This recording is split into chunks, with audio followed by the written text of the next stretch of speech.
মুসা আলাইহিস সালাম আল্লাহর কাছে দোয়া করছেন, আল্লাহ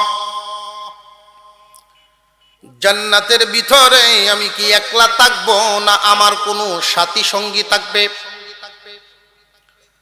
আল্লাহ পাক রব্বুল আলামিন জানায় দিলেন যে তোমার একজন সাথী থাকবে, জান্নাতের বন্ধু হবে। এই দুনিয়ার জমিনে এই লোকটা এখনো আছে বিদ্যমান। মুসা আলাইহিস সালাম ঠিকানা জানতে চাইলেন, এই দুনিয়াতেই তার সাথে আমি সাক্ষাৎ করবার চাই। মুসা আলাইহিস সালাম মনে মনে ভাবলেন, কোন আমলের বিনিময়ে আমার সাথে জান্নাতে যাবে দেখার দরকার। ঠিকানাটা নিলেন। মুসা আলাইহিস সালাম অনেক কষ্ট করে ওই পর্যন্ত পৌঁছলেন। দামেস্কের একটা বাজার, ওই বাজারে ছোট্ট একজন ব্যবসায়ী, লোকটার নাম আলী ইবনে মুআফিক। এই লোকটার কাছে যখন চলে গেলেন, মুসা আলাইহিস সালাম গিয়া সালাম দিলেন, পরিচয় হলেন, জিজ্ঞাসা করলেন আপনি কে? যে আমার বাড়ি অনেক দূর, আমি একজন মুসাফির। আমার বাড়ি অনেক দূর, আমি একজন মুসাফির। কথাটা কি উনি মিথ্যা বলছেন না সত্যই? উনি তো মুসা নবীও আবার মুসাফিরও। উনি শুধু উনার পরিচয়টা এতটুকু দিচ্ছেন, আমি মুসাফির। একজন জান্নাতি মানুষের কাছে মুসাফিরের মেহমানের দাম আছে না নাই? যারা জান্নাতি মানুষ তারা দেখবেন মেহমান দেখলে খুশি হয়। আর এমন মানুষও তো আছে মেহমান দেখলে স্বামী স্ত্রী ঝগড়া লেগে যায়। মুসা আলাইহিস সালাম পরিচয় দিয়েছেন, আমি একজন মুসাফির। লোকটাই বলতেছেন, আপনি কোথায় যাবেন, কার বাড়িতে যাবেন? এখানে কোনো আত্মীয় স্বজন আপনার আছে? যে না ভাই, আমার তো কোনো আত্মীয় স্বজন নাই, যদি আপনি সুযোগ দেন আপনার বাড়ির মেহমান হব। বলেন কি? ঠিক আছে, আমি রাজি। দোকানপাট গুছায় ফেলছেন, বাজারের ব্যাগটা সাথে নিয়া এই বাড়িওয়ালা আর মুসাফিরকে মুসা আলাইহিস সালাম একসাথে যাইতেছেন। আর মুসা আলাইহিস সালাম দেখলেন যে লোকটার জবানে মানুষকে সালাম দেওয়া, মানুষের সাথে সুন্দর আচরণ, ওইগুলো উনি ফলো করতেছেন।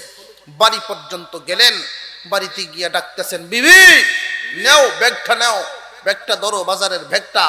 আর গরম পানি কি করা আছে? যে আছে, গরম পানি করা আছে। গরম পানির ডেক পাতিলটা হাতে নিয়া পাশের রুমের মধ্যে ঢুকে গেছেন।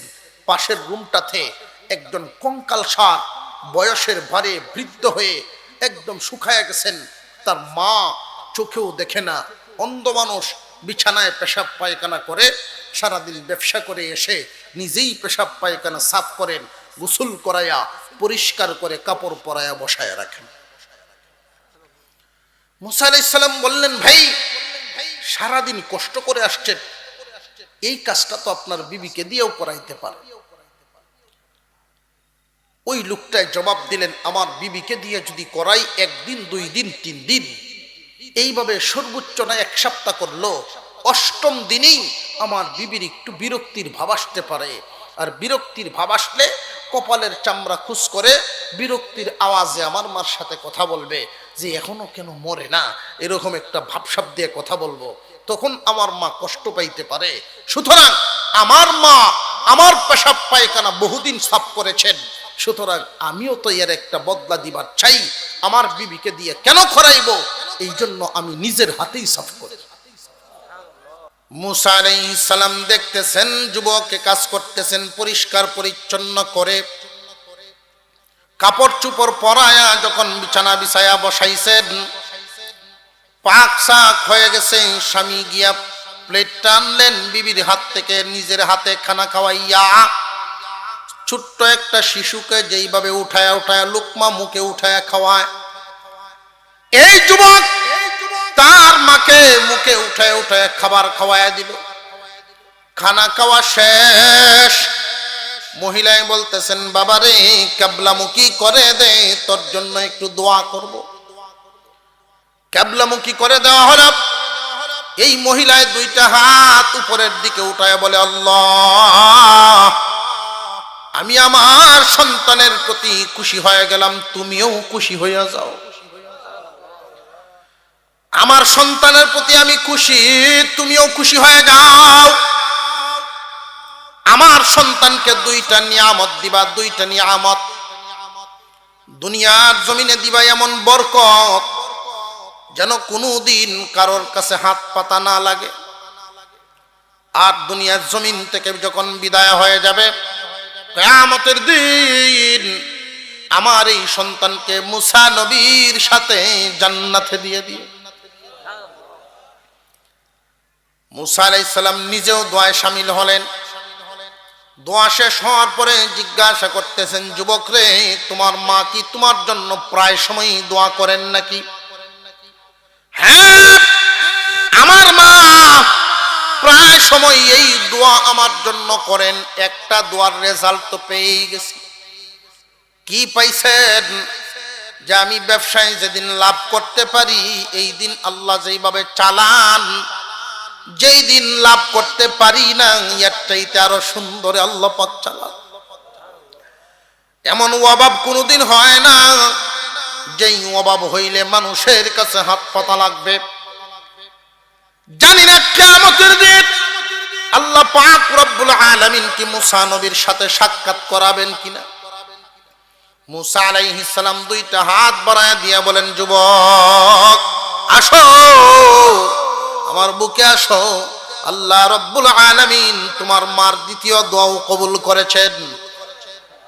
তোমার মার দ্বিতীয় দোয়াটাও কবুল করছেন। যে আপনি কেমনে বুঝলেন যে আমি মুসা কালিমুল্লাহ?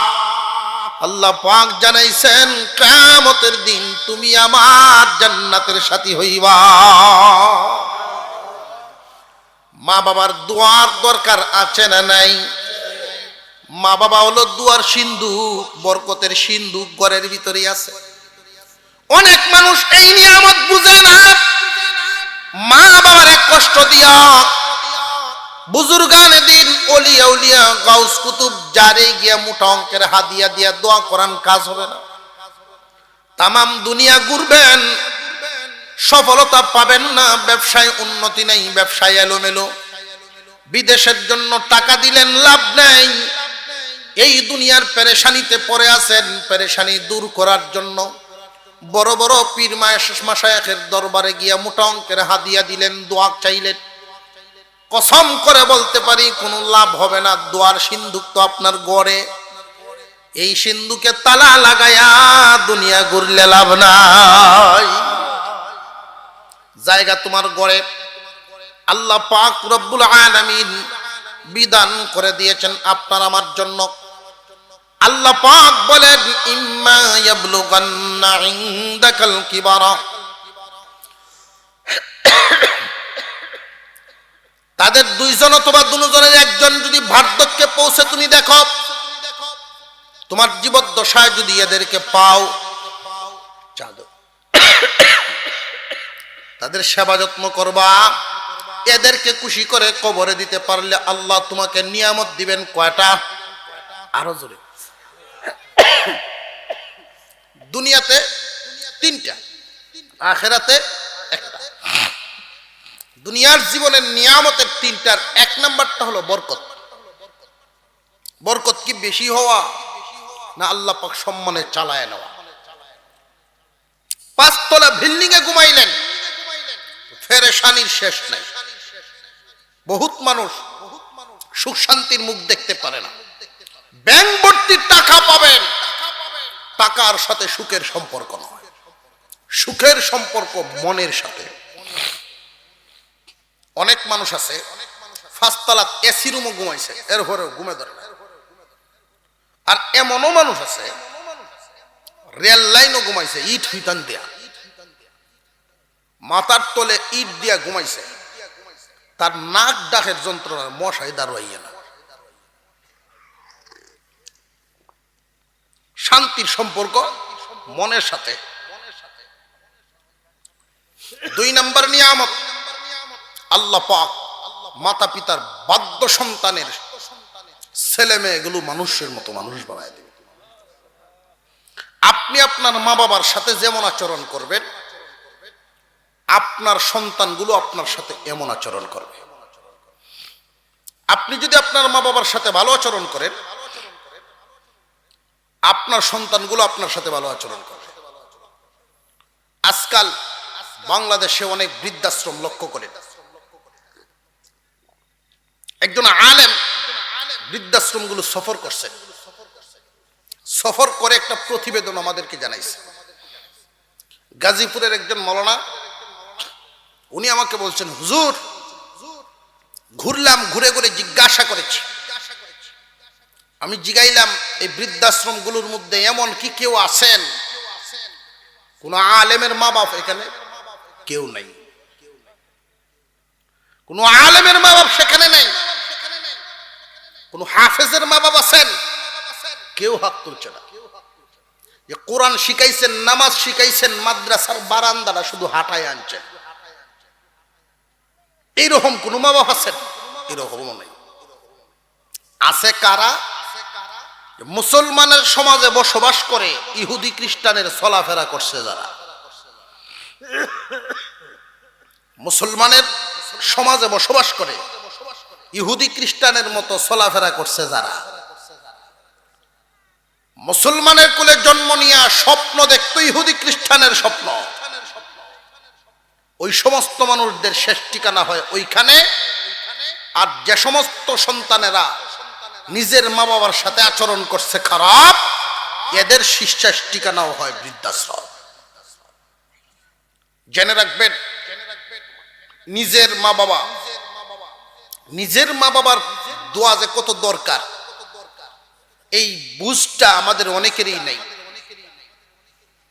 হযরত ইব্রাহিম আলাইহিস সালাম আল্লাহ পাকের একজন পয়গম্বর। ইব্রাহিম আলাইহিস সালামের হাতে একটা চিঠি আসছে। চিঠিটা পায়া ইব্রাহিম আলাইহিস সালাম কান্না শুরু করছেন। সুবহানাল্লাহ। চিঠিটা পাঠাইছেন হযরত ইসমাঈল আলাইহিস সালাম। ইসমাঈল আলাইহিস সালাম চিঠির মধ্যে লিখছেন, আব্বা নতুন সংসার পাচ্ছি, বিয়ে করছি, ঘর বানছি, আপনি আসেন, দেখা যান, আপনার বৌমার জন্য দোয়া করে যান।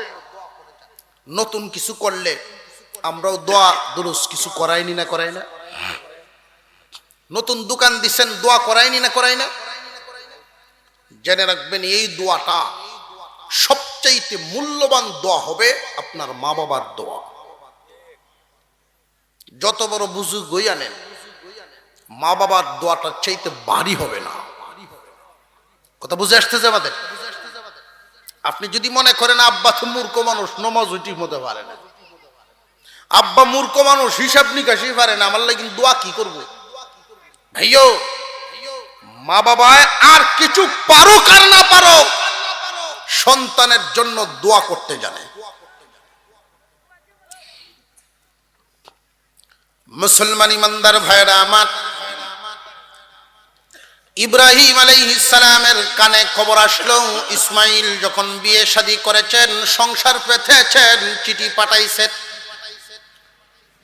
এই চিঠিটা হাতে নিয়ে ইব্রাহিম আলাইহিস সালাম কান্না শুরু করে দিলেন, আল্লাহ, এই সন্তানটা আমি লালন পালন করতে পারলাম না ঠিক মতে। সন্তান সামান্য একটু কয়েক মাসের বয়স হওয়ার পরেই আল্লাহ হুকুম করেছিলেন নির্বাসন দেওয়ার জন্য। ইতিহাস তো জানেন, ইসমাইল আলাইহিস সালাম বড় হইছেন মক্কায়, মার তত্ত্বাবধানে বড় হইছেন। এরপরেও কি বাবারে ভুলে গেছেন নাকি? ইব্রাহিম আলাইহিস সালাম চিঠি পাওয়ার সাথে সাথেই তিনি রওনা দিলেন মক্কা নগরীর দিকে, প্রায় 1600 মাইল দূর, 1 মাসের পথ। ইব্রাহিম আলাইহিস সালাম থাকতেন সিরিয়ায়, ইসমাইল আলাইহিস সালাম থাকতেন মক্কায়। প্রায় 1600 মাইল দূরে ওইখানে তিনি চলে গেলেন, সন্তানের জন্য দোয়া করবেন, পরিবেশ পরিস্থিতিটা দেখবেন। ইব্রাহিম আলাইহিস সালাম যাইতে যাইতে মক্কায় গিয়ে যখন পৌঁছেন, তখন তো আর মোবাইলের যুগ নাই যে হ্যালো বলে বলবে যে আমি আয়া পড়ছি, আর 1 মাইল বাকি আছে। ইব্রাহিম আলাইহিস সালাম যখন ইসমাইল আলাইহিস সালামের বাড়ির সামনে গেলেন, জিজ্ঞাসা করেছেন ইসমাইল বাড়িতে আছে? ওই দিন ইসমাইল আলাইহিস সালাম বাড়িতে ছিলেন না। ইসমাইল আলাইহিস সালামের বিবি ঘরের ভিতর থেকে আওয়াজ দিলেন। ইসমাইলের বিবি ঘরের ভিতর থেকে আওয়াজ দিলেন, ইসমাইল বাড়িতে নাই। কই গেছে গো মা? জানি না কোন দেশে গেছে। উত্তরের অবস্থা কি ভালো না একটু তেরা? আওয়াজটা শুনেই আল্লাহর খলিল বুঝে ফেলছেন বিবি নেককার নয়, এই বিবি দিনদার নয়। দিনদার বিবির আওয়াজ আর দুনিয়াদারের আওয়াজ বেশ কম আছে না নাই? ইসমাইল আলাইহিস সালাম বাড়িতে নাই। উত্তরটা দিছে কোন দেশে গেছে জানি না। মাগো তোমরা কেমন আছো গো মা? আমরার অবস্থা খুব একটা ভালো না। দুনিয়াদার কখনোই আল্লাহর শুকর আদায় করে না, কারণ দুনিয়াদারের দিলের ভিতরে লুভ জাগা নিছে, লুভ। আর যারে লুবে পাইছে কামিয়েছে। দুনিয়াদারের দিল এটা ঠান্ডা হবে না। নবীজি বলছেন যতক্ষণ পর্যন্ত ওর মুখের উপরে পেটের উপরে কবরের মাটি না পড়বে এই ফেট ভরত না। আরো দেও, আরো দেও, লাগবো, এটা জাহান্নামের ফেট হয়ে যায়। মুসলমান ভাইয়েরা আমার, ইসমাইল আলাইহিস সালাম জিজ্ঞাসেন মা তোমরা কেমন আছো? আমরার হালত খুব একটা ভালো না। আপনাদেরকে যদি কেউ জিজ্ঞাসা করে কেমন আছেন, কি বলবেন? আলহামদুলিল্লাহ। আল মনে থাকবো এটা। অনেকেই কিন্তু এই শব্দটি ভুলে যায়। যদি জিজ্ঞাসা করা হয় কেমন আছেন, কয় মোটামুটি। কি উত্তর? মোটামুটি। এই মোটামুটি লইয়ে কিন্তু ঝামেলা আছে।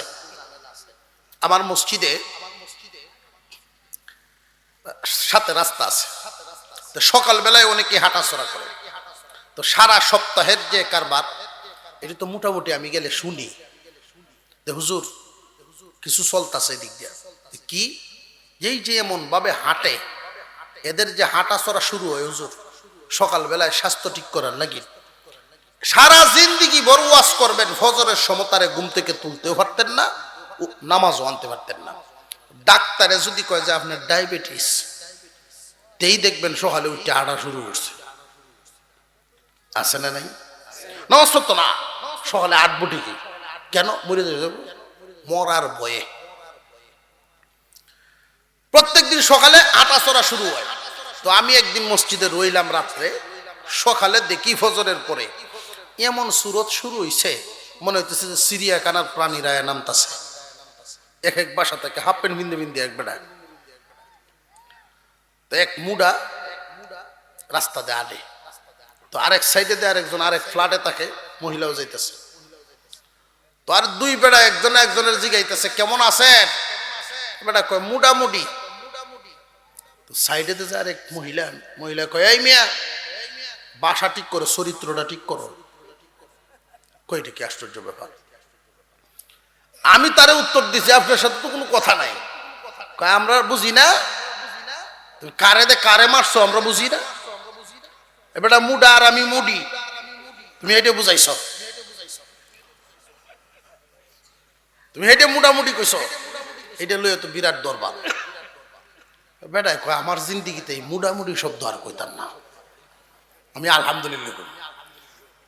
জিগাইলে কেমন আছেন, উত্তর কি হবে? আলহামদুলিল্লাহ। নাকি মোটামুটি? মোটামুটির বিভূত আছে না নাই? কার উপরে কোন সময় নাজিল হয় কোন যায় না। ভাই ইব্রাহিম আলাইহিস সালাম জিজ্ঞাসা করছেন তোমরা কেমন আছো মা? বালা না, হালত খুব একটা বালা না। দান প্রতি বছর 1000 মন পায়। এই বছর তার আশা আছেন 1100 মন পাইব, 1200 মন পাইব, 50 মন কম হয়ে গেছে। জিগাইবেন কেমন আছেন, গৃহস্থির কি অবস্থা? খুব খারাপ। শুকরিয়া নেই, আছে না নাই? ইব্রাহিম আলাইহিস সালাম বুঝে ফেলছেন যে হালত তো ভালো নয়, আমার সন্তানের সাথে ম্যাচিং হয় নাই। উনি চলে যাচ্ছেন, যাওয়ার সময় বলে গেলেন, মাগো ইসমাইল যখন বাড়িতে আসবে বলবা সিরিয়ার একজন বুড়া মানুষ আসছিলেন, সিরিয়ার একজন মুরব্বী আসছিলেন, এই সংবাদটা তুমি ইসমাইলকে জানাইবা। আর বলবা ঘরের চৌকাঠ ফিটিং হয় নাই, চৌকাঠটা যেন দরজার সাথে ফিটিং হয় নাই, চৌকাঠ যেন পরিবর্তন করা হয়। ইব্রাহিম আলাইহিস সালাম চলে গেলেন। 3 দিন পরে ইসমাইল বাড়িতে আসছেন। ও স্বামী, সিরিয়ার একজন বুড়া মানুষ আসছিলেন। ইসমাইল আলাইহিস সালাম বুঝে ফেলছেন সিরিয়ার বুড়া মানুষ আমার বাবা ছাড়া তো এমন দরদি কেউ নেই। রে বিবি, সিরিয়ার মুরব্বী বাড়ির ভিতরে আসছিলেন না, গেটের বাহির থেকেই চলে গেছেন, গেটের বাহির থেকেই চলে গেছেন, ভিতরে আসেন নাই। ইসমাইল আলাইহিস সালামের চোখ থেকে পানি পড়া শুরু হয়ে গেল। হায়রে, 1600 মাইল দূর থেকে আমার আব্বা আসলেন, এক গ্লাস পানিও পর্যন্ত বাবার নসিব হয় নাই। ছেলের ভিতরে দাউ দাউ করে আগুন জ্বলা শুরু হয়ে গেল। আমার আব্বা যাওয়ার সময় কিছু বলে গেছেন নাকি? ইসমাইল আলাইহিস সালামের বিবি বলে গেলেন, দরজার সাথে চৌকাঠ ফিটিং হয় নাই, এই কথা বলে গেছেন, চৌকাঠ নাকি পাল্টাইতে হবে। ইসমাইল আলাইহিস সালাম বলেন, বিবি রে, তোমার নিয়ে আর সংসার করা সম্ভব না। বলেন কি? আপনি না আমারে এত মহব্বত করেন? হ্যাঁ, তোমারে আমি মহব্বত করি, তোমাকে আমি ভালোবাসি, ঠিক আছে, তবে বাবার চাইতে বেশি না। নেককার সন্তান কোনদিন মা বাবার চাইতে বিবিকে প্রাধান্য দিবে না। মনে রাখবেন, মনে রাখবেন, আমরা অনেক সময় উদাসীন হয়ে যাই। এক বাড়িতেই মা এবং বাবাকে নিয়ে একই বাড়িতে বসবাস করে, কিন্তু 7 দিনে 10 দিনেও একবার কথা হয় না একান্তে। সকাল বেলায় ব্যবসায় চলে যায়, রাতে আবার ঘুরে আসেন, সারা দিনে দেখা সাক্ষাৎ নাই, কথাবার্তাও নাই। তোমার মা বাবার সাথে বিবি কেমন আচরণ করে এই খোঁজখবর রাখার প্রয়োজন আছে। আল্লাহ বিধান করে দিছে, একান্তে মাঝে মাঝে মা এবং বাবার কাছে জিজ্ঞাসা করবা কোনো সমস্যা আছে কিনা, খোঁজখবর লইবা। তোমার বিবি তোমার মা বাবার সাথে কেমন আচরণ করেন এই খোঁজখবর রাখবা। অনেক বিবিগণ, অনেকের বিবিগণ মা বাবার সাথে সুন্দর আচরণ করে না, আর এই দিলের কষ্টটা মা বাবার দিলের ভিতরেই রাখে, কারোর কাছে বলেও না, সন্তানের সংসারেও অশান্তি হবে। এই জন্য সন্তানের উচিত হলো মা এবং বাবার সাথে একান্তে কথাবার্তা বলা, একান্তে কথাবার্তা বলে খোঁজখবর নিয়া, প্রয়োজন যদি হয় বিবিকে বুঝানো, 2-4 কথা বুঝ দেওয়া। আপনি যদি 1-2 বার বুঝ দেন, বুঝাইবার মতো বুঝাইতে পারলে 1-2 বারই টাইট। আর যদি তার হালতের উপরে ছেড়ে দেন, মা বাবার উপরে জুলুম হয়। এমন বহু ঘটনা আছে সমাজে। এক বেটা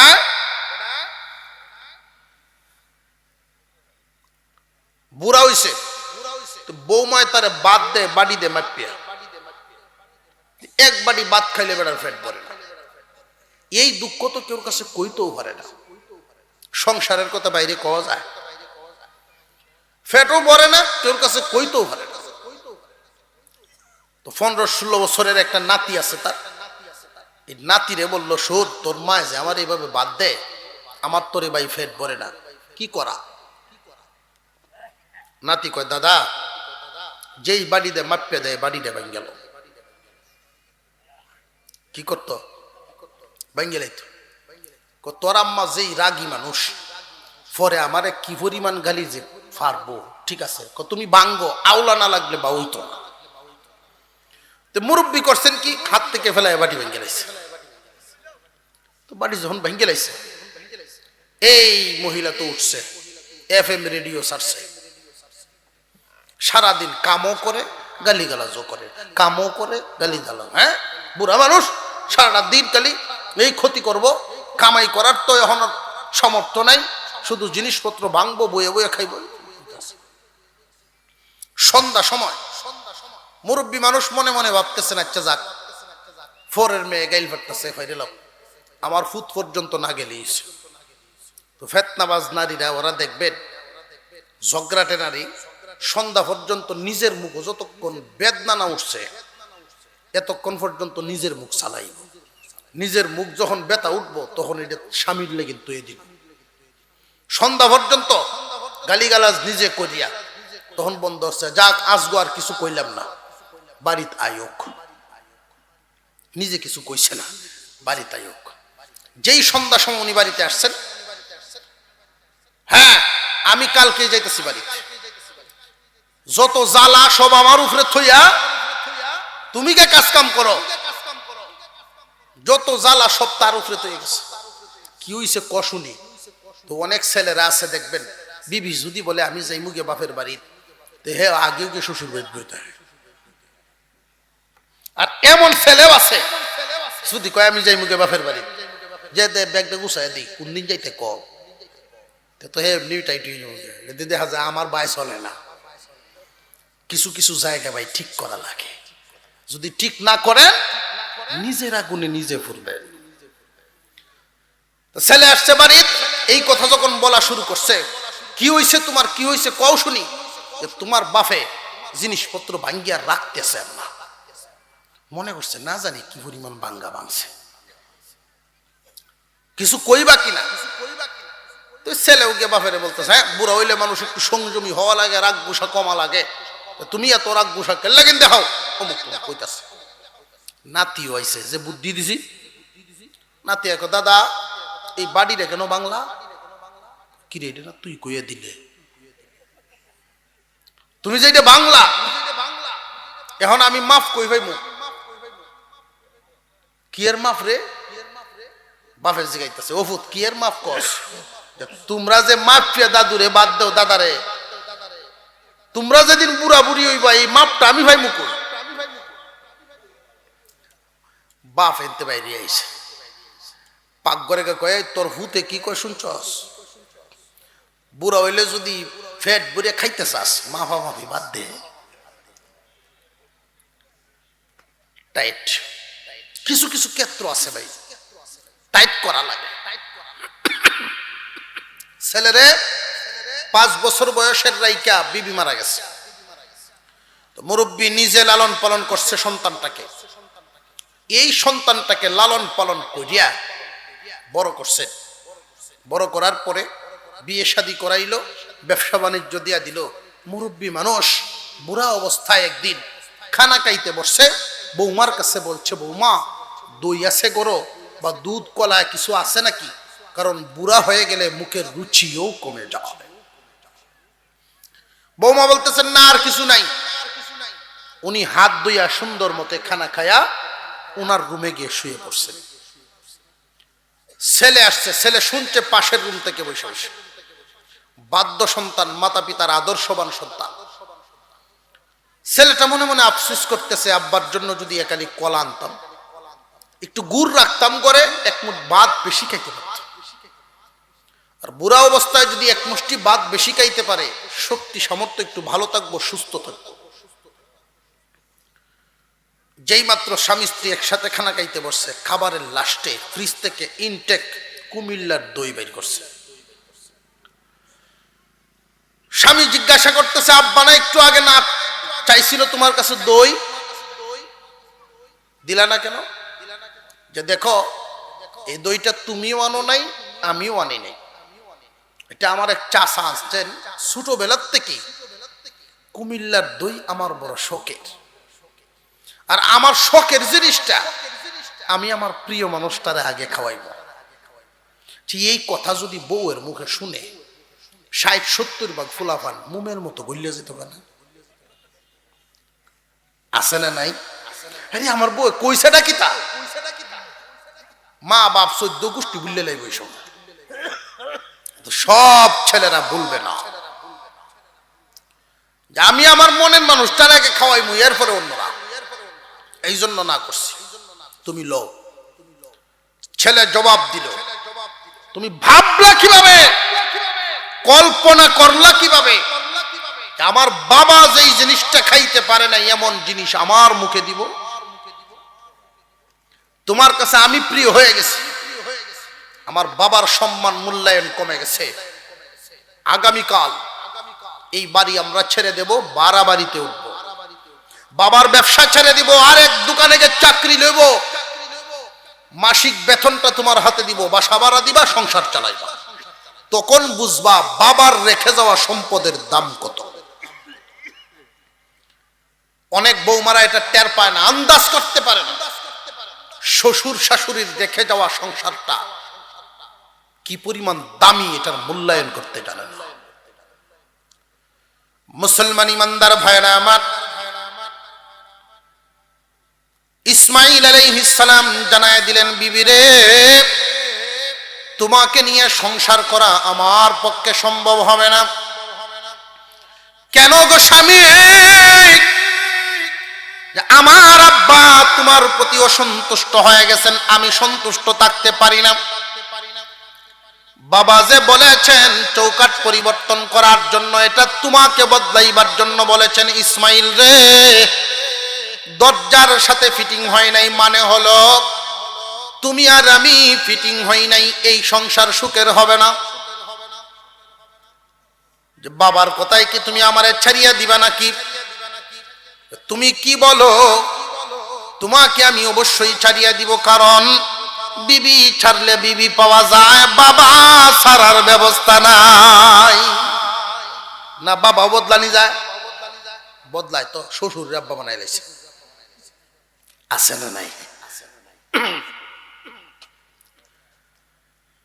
ইসমাইল আলাইহিস সালাম দ্বিতীয় সংসার করলেন, আবার চিঠি পাঠাইছেন, আব্বা জান চৌকাঠ পরিবর্তন করে ফেলছি, এবার আসেন দেখিয়া যান, দোয়া করিয়া দিয়া যান।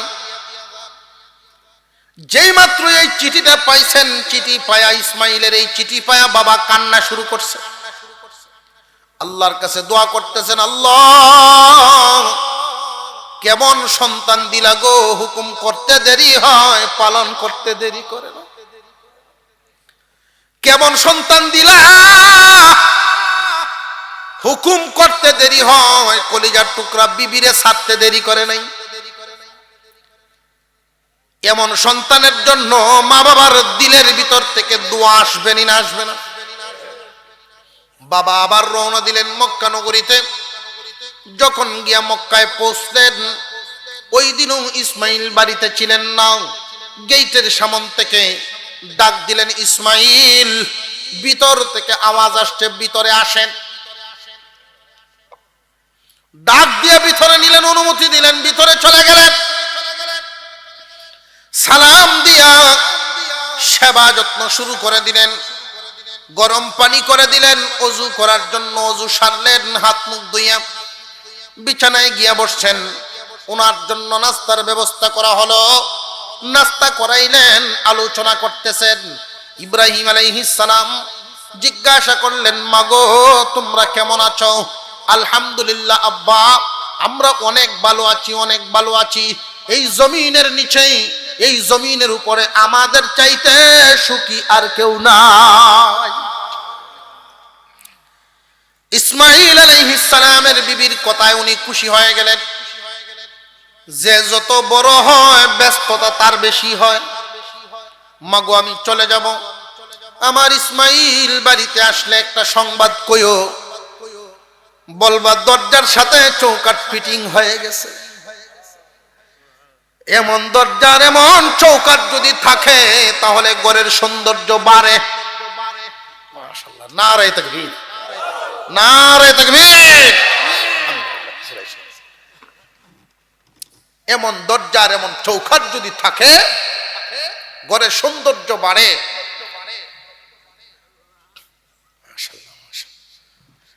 ইব্রাহিম আলাইহিস সালাম চলে গেলেন, ইসমাইল বাড়িতে আসছে।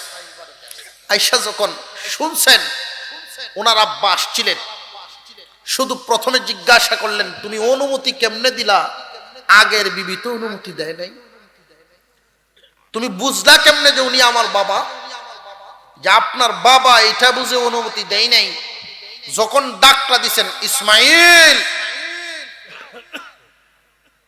ইসমাইল বলে যখন ডাকটা দিছে, আমি তখনই বুঝতে পারছি আপনার কোনো আপনজন হবে। কারণ আপনজন ছাড়া এইভাবে কেউ নাম ধরে ডাক দেয় না। তামাম দুনিয়া ঘুরবেন, মা বাবার ডাকটার মতো আর একটা ডাকেই মিলবে না। আপনজনে যেইভাবে ডাক দিবে আপনার নাম ধরে, আপনি মন্ত্রী হয়ে গেলেও নাম ধরে ডাক দিবে, এটা কলিজার ডাক। ডাকটা শুনেই বুঝে ফেলছি, ডাকটা শুনেই বুঝে ফেলছি যে আমার কোন আপনজন ভিতরে আসছেন। আপনার বাবার চেহারাটা দেখেই বুঝে ফেলছি আপনার চেহারার সাথে মিল। জীবনে কত সুন্দর মানুষ দেখছি, আমার শ্বশুরের চেহারার মতো এত সুন্দর কোনো মানুষ দেখিনি। কারণ উনি আল্লাহর খলিল, আল্লাহর নবী। সেবা যত্ন করলাম, উনি যাওয়ার সময় একটা কথা বলে গেছেন, ঘরের চৌকাট নাকি দরজার সাথে ফিটিং হয়ে গেছে। ইসমাইল আলাইহিস সালাম আলহামদুলিল্লাহ বলছেন। আলহামদুলিল্লাহ বলে বলেন যে আব্বা দোয়া করে গেছেন, তোমার প্রতি খুশি হয়েছেন। যে এমন দিনদার বিবি যদি ঘরে থাকে, যার প্রতি শ্বশুর শাশুড়ি খুশি, এমন বিবি ঘরে থাকলে আল্লাহর রহমত নাজিল হয়। এক নাম্বার নিয়ামত মাতা পিতার বাধ্য সন্তানের। দুনিয়ার জমিনে নিয়ামত কয়টা? তিনটা, আখিরাতে একটা। এক নাম্বার নিয়ামত আল্লাহ পাক রুজি রোজগারে বরকত দিবেন। বরকতের অর্থ কি বলছিলাম? আল্লাহ পাক সুন্দর ইজ্জতে চালায় নিবেন, বেশি হওয়ার নাম বরকত না। দুই নাম্বার সন্তানেদি মানুষের মতো মানুষ হবে। আপনারা প্রশ্ন করতে পারেন যে সাতের বাড়িতে দেখছি মা বাবার অবাধ্য সন্তান, মা বাবার কথা শুনছে না, কিন্তু ছেলেরা তো ডিগ্রি আনাইছে বিদেশ থেকে। ভাই, শিক্ষিত হওয়া এক জিনিস, মানুষ হওয়ার এক জিনিস। মানুষ হবে না। তিন নাম্বার আল্লাহ পাক আপনাকে নেক এবং সুস্থ একটা হায়াত দিবেন। গড়টারে ফার্মেসি বানাতে হবে না। মা বাবার দোয়া সাথে থাকলে সুস্থ হায়াত নিয়ে জিন্দেগি কাটাতে হবে। আখিরাতের পুরস্কার হলো জান্নাতের দরজা খুলে থাকা হবে, যেটা দিয়ে ইচ্ছা ওইটা দিয়ে জান্নাতে ঢুকবে। আল্লাহ যেন আমাদেরকে আমলের তৌফিক দান করেন, বলুন আমিন। আমাদের কাঙ্ক্ষিত মেহমান উনি চলে আসছেন। আলহামদুলিল্লাহ, আপনাদেরকে খুব তাত্ত্বিক আলোচক উনি, তাত্ত্বিক কথা মনোমুগ্ধকর ভাষায় আপনাদেরকে শোনাবেন। আলহামদুলিল্লাহ, আজকের মাহফিল যেন আল্লাহ কবুল করেন, বলুন আমিন। আমিও হুজুরের কাছে দোয়া চেয়ে আমি বিদায় নিচ্ছি। ওয়া আখিরু দাওয়ানা আনিল হামদুলিল্লাহ।